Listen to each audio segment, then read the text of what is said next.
Amigos, bienvenidos a una nueva transmisión más a su canal Pregonero Informa, servidor Irving Rodríguez, transmitiéndoles desde el día de hoy. Seguimos en este miércoles 20 de noviembre del 2024. Si nos estás viendo por primera vez, muchísimas gracias por tu tiempo y por tu espacio. Solamente he pedido tu apoyo con la suscripción para que cada día podamos ser más en esta gran familia pregonera. Amigos, vámonos de lleno a la información. Si alguien ha salido simplemente en varios espacios a dar la cara y a explicar lo que se viene con este presupuesto, en este paquete del 2025, es el diputado federal Arturo Ávila. Sabemos que de igual forma la Cámara Baja es la encargada de presentar el presupuesto y obviamente ha tenido muchas críticas porque empiezan a cuestionar la reducción que se está haciendo en varios rubros, pero no explican el por qué. Sobre todo porque hay rubros que obviamente van a depender directamente, o hay que decirlo, un ejemplo así muy claro en el tema de la educación. Sabemos que hay apoyos o programas directos, el cual se llama La Escuela es Nuestra, en donde este apoyo va directamente a la familia, a las madres de familia, para que puedan destinar y ver qué es lo que realmente hace falta en cada una de estas escuelas. Ya no hay intermediarios. Estos son los programas que van sustituyendo, obviamente, ciertos presupuestos, en este caso el de la educación, puesto que antes se decía que se apoyaban o habían algunos apoyos, pero nunca llegaban. Este programa ha hecho que obviamente el dinero llegue directamente y se aplique en las necesidades que hacen falta en cada uno de estos planteles. Eso es uno de varios ejemplos y derivados de los programas sociales que se están dando. ¿Cuál es obviamente el meollo del asunto? Que estos programas sociales terminen directamente a las manos de las personas. Eso es un dinero líquido. También es evidente que algunos de los programas han ayudado a incentivar la economía, cosa que también no plantean los de la oposición. Pero bueno, ellos están en su papel.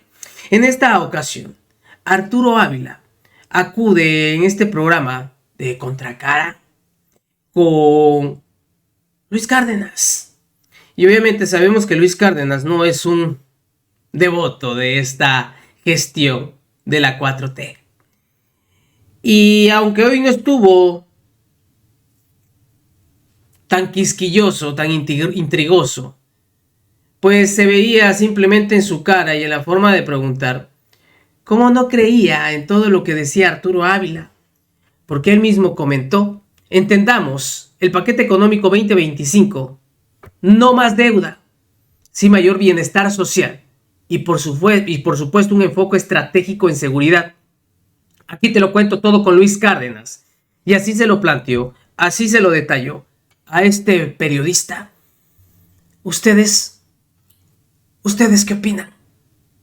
Su carita lo dijo todo.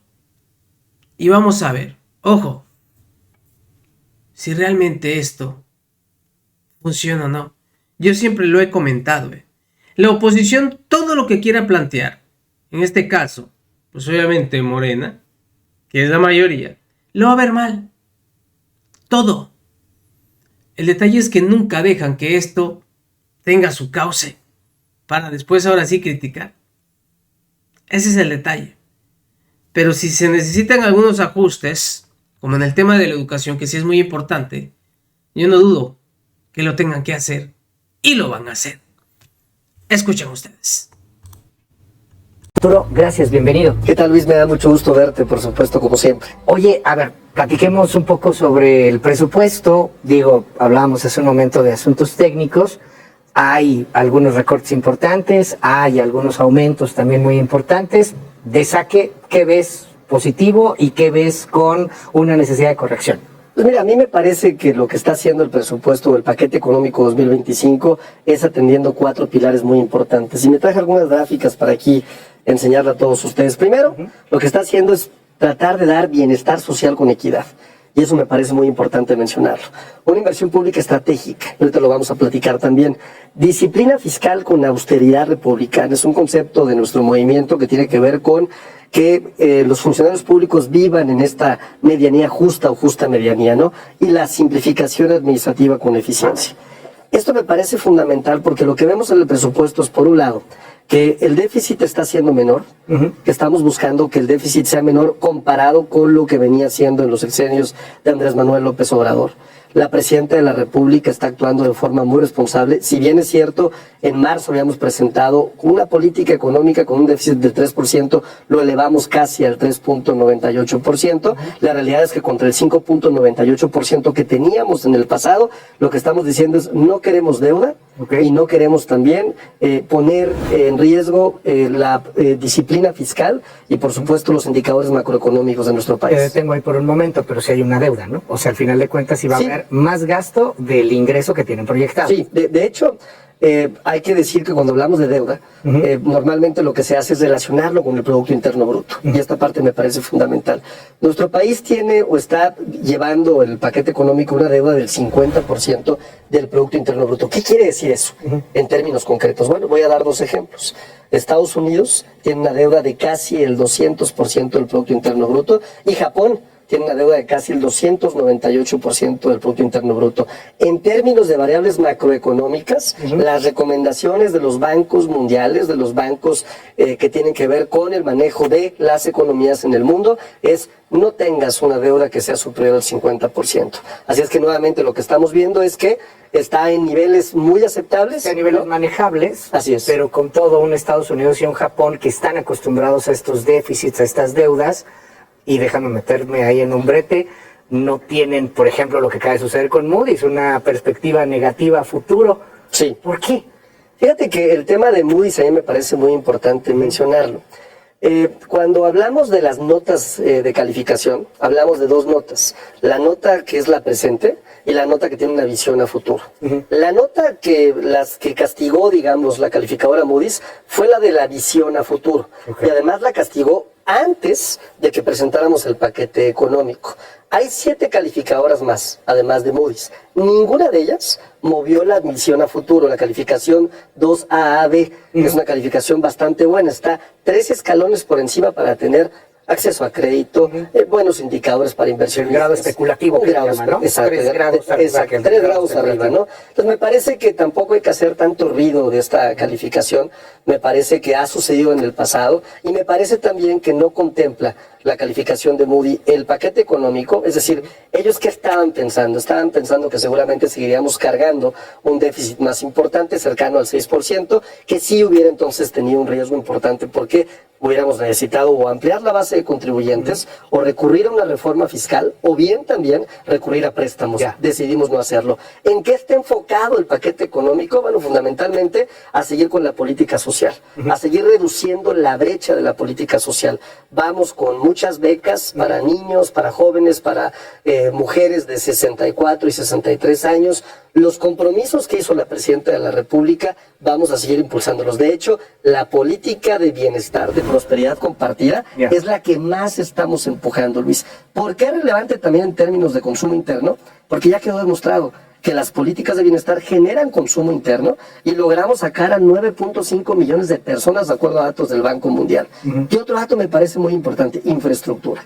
Como nunca vamos a invertir en infraestructura. Y hay un incremento brutal de la SEDATU. Hay un incremento muy importante en SEDATU. Casi 200% sí, en SEDATU. Sí, la realidad es que la Presidenta de la República tuvo reuniones con las y con los gobernadores, decidieron ir por proyectos estratégicos juntas y juntos en cada uno de los estados de la República, pero además también entra el tema de los trenes de pasajeros, que sin duda vamos a iniciar con ellos, entra un programa que no tiene precedente y que tiene que ver también con SEDATU. Sí, bueno, los trenes de pasajeros van con infraestructura. Con SEDATU va el tema de proyectos que tienen que hacerse en cada uno de los estados con participaciones compartidas. Así que esta parte me parece también muy relevante. Otro tema que me parece relevante apuntar del presupuesto y que se ha mencionado es, oye, ¿por qué se está disminuyendo el presupuesto para Sedena y para Marina? ¿Por qué la Guardia Nacional también tiene una reducción? Bueno, la realidad es que no hay una reducción, hay una redistribución de los recursos y en el caso de Sedena es porque ya concluyeron las obras estratégicas que le fueron asignadas en su momento. Y se las estás pasando a infraestructura. Se las estamos pasando a infraestructura. Esta crítica que tanto nos hacían de que los militares no tenían que construir. Y ya no van a seguir construyendo bueno, yo creo que los militares menos de lo que construyeron. A ver, los militares han demostrado que tienen excelentes ingenieros militares. Tienen una escuela que lleva muchos años funcionando y además cumplieron en tiempo y forma. Sin embargo, infraestructura debe ser también algo que tiene que tener un apunte civil y nos parece relevante, ¿no? Y en esa lógica lo que estamos haciendo es impulsando gran parte de la obra de infraestructura a infraestructura y también reduciendo la parte del cargo de infraestructura en la Secretaría de la Defensa. Dime algo, Arturo, salud. Hay una reducción importante en salud, o al menos así se ha comentado hasta el momento. ¿Por qué? No, la realidad es que sí hay una reducción en la Secretaría de la Salud, porque estamos fortaleciendo IMSS Bienestar, INSSSTE y el Instituto Mexicano del Seguro Social. Si tú ves las participaciones, estamos dándole el doble incluso de la reducción que hicimos en la Secretaría de Salud a estos tres entes, IMSS Bienestar, IMSS y ISSSTE, que, por cierto, hay que mencionarlo, la idea de nosotros es que el ISSSTE y el IMSS se conviertan en uno en un futuro, que tengamos un sistema de seguridad social para todas y para todos los mexicanos, incluyendo los trabajadores del Estado e incluyendo, por supuesto, a las personas que están en la iniciativa privada. En esta reducción de salud a la Secretaría de Salud, si sumas el IMSS Bienestar, si sumas ISSSTE, ¿hay un aumento al final? Un aumento del doble incluso de la reducción. Del doble de la reducción, así es. Okay. Entonces sí hay un aumento significativo en el concepto de salud. Es que estos conceptos cuando tú los ves de pronto... Sí, o sea, si los ves separados, pues exacto, como una reducción. Ejemplo, no vamos a dejar de escuchar a la oposición diciendo, oigan, si tenemos un problema de inseguridad, ¿por qué le quitan el 50% a la Guardia Nacional? La realidad es que estamos redistribuyendo un gasto de casi el 268% de incremento a la Unidad de Administración y Finanzas de la Secretaría de Seguridad Pública Ciudadana. Okay. Y tú me vas a decir, ¿por qué, Arturo? ¿Por qué están haciendo esto? Bueno, pues muy sencillo. La estrategia que está planteando el secretario Omar García Harfuch tiene que ver con un sistema nacional de inteligencia, tiene que ver con crear un sistema de investigación importante y la propia reforma constitucional lo que busca es que las carpetas, ahora sí, del Ministerio Público tengan validez de las carpetas de investigación. Esta va a ser una modificación completamente distinta. Es decir, el recurso se va a enfocar mucho más a la investigación y a la inteligencia, que van a poder formar parte de las carpetas de investigación y estamos seguros que con esto vamos a dar más y mejores resultados. ¿Todavía hay órganos autónomos? Sí. O sea, ¿sí se quedan? Pues mira, es una muy buena pregunta. No se ha tomado todavía la determinación. Esta semana vamos nosotros apenas a discutir el tema de los órganos autónomos. Me da la impresión que por lo que hemos venido discutiendo en la Cámara, pues van a desaparecer del marco constitucional y se van a integrar a algunas secretarías. Pero imagínate la afronta que sería que el gobierno federal mandar un paquete económico dando por hecho algo que le compete a un poder soberano, que es el poder legislativo. De ahí cuánto dinero habría, porque hoy día en el presupuesto están contemplados esos órganos. Sí, es una bolsa importante, tiene el mismo presupuesto que el año pasado, con una reducción del 9% nada más. Okay. Ese recurso, claramente, si desaparecen estos órganos autónomos, puede tener ajustes en la Comisión de Presupuesto y Cuenta Pública. Lo mismo en el INE, ¿no? El INE también mandó, por ejemplo, un presupuesto que contempla un incremento, sobre todo en la parte que tiene que ver con la elección de juezas, jueces, magistrados, magistradas, ministras y ministros. Y en esa lógica nosotros, que somos parte de la Comisión de Presupuesto, hemos insistido en que no debe costar la elección casi 14,000 millones de pesos, que debe andar por el orden de los 7,000 millones de pesos, que fue la cifra inicial que la presidenta del INE nos dio. Ella dijo, máximo nos vamos a gastar esto. Entonces queremos ayudarle al INE para que todas y todos... ¿Qué es lo que costó la elección presidencial, bueno, es más de lo que costó la elección presidencial de lo que están planteando, ¿no? Y me parece que cuando no hay financiamiento para partidos políticos, cuando no hay utilitarios, cuando no hay pautas, pues no hace ningún sentido. Y además, fíjate, algo bien curioso, el 52% de este presupuesto que está solicitando el INE es para sueldos y salarios. Entonces no hace mucha que tiene mucho que ver con los consejeros y que tiene mucho que ver también con la necesidad de los capacitadores, electorales, porque va a ser muy complejo.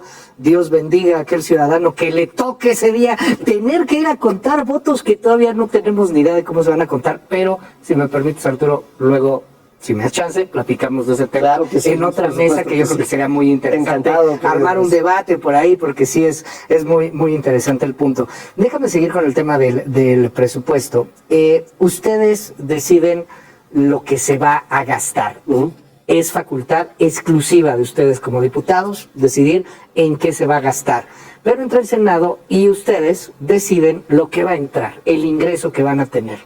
Hay quien ya habla de una reforma fiscal. Lo hablan en la Cámara de Diputados. Lo habla tu coordinador, Ricardo Monreal. ¿Viene una reforma fiscal?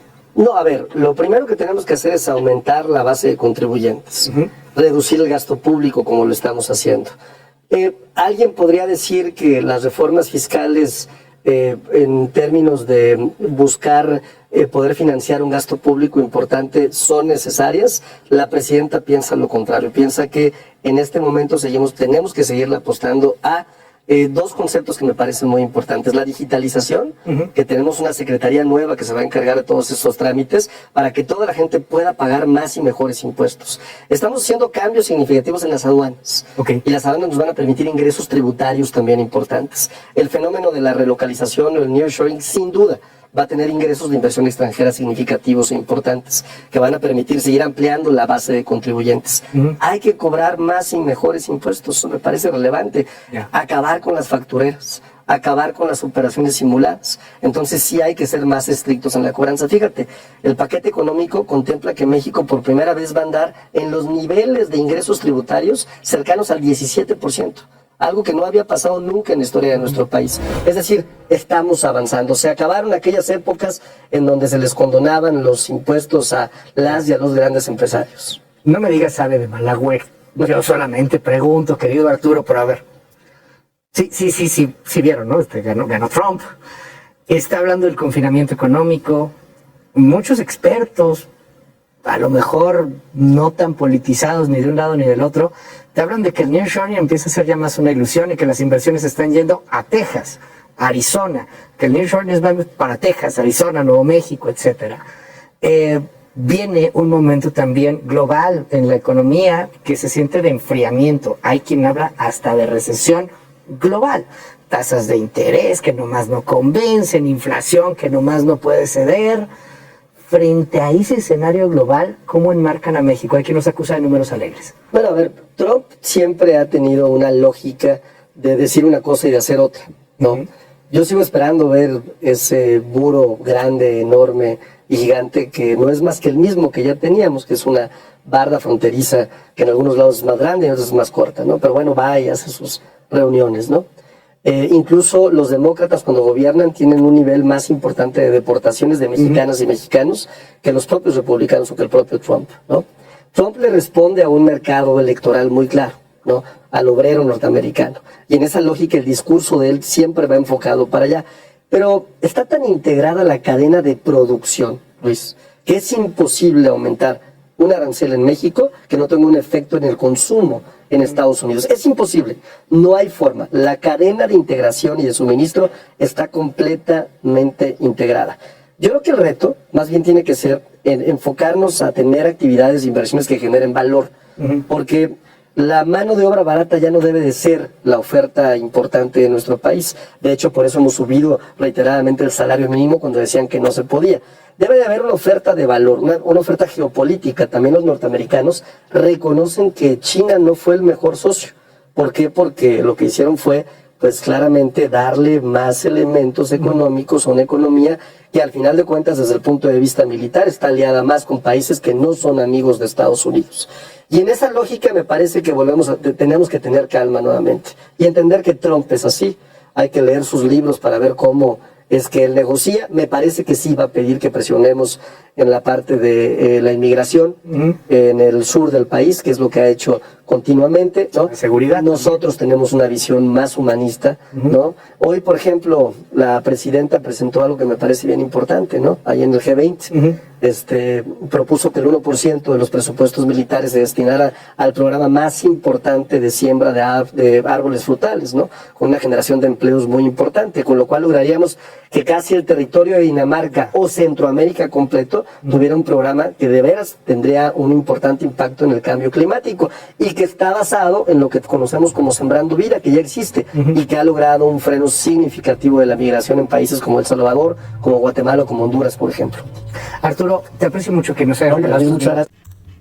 Pues así nuevamente Arturo Ávila se para a explicar, a detallar en estos programas que obviamente sabemos que son anti-4T, sobre todo dependiendo del conductor, así como también como se planta con Adela Micha, en donde vemos simplemente que está contra Damián Cepeda y Rosario Robles, en donde se dedican simplemente a atacar y hasta en cierta forma ser groseros, puesto que no lo dejan en algunas ocasiones hablar o expresar su punto de vista.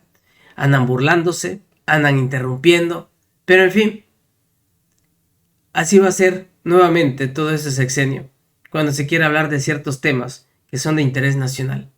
Y vamos a ver si realmente funciona o no, tiempo al tiempo, porque ya sabemos cómo son de catastróficos los escenarios que pinta la oposición cuando se tratan simplemente de propuestas de movilidad. Amigos, nos estamos viendo en una siguiente emisión. Que sigan pasando un bonito día. Servidor Irving Rodríguez, transmitiéndoles desde su canal. Recuerden, la información está ahí y depende de todos nosotros el pregonarla. Nos vemos en una siguiente emisión.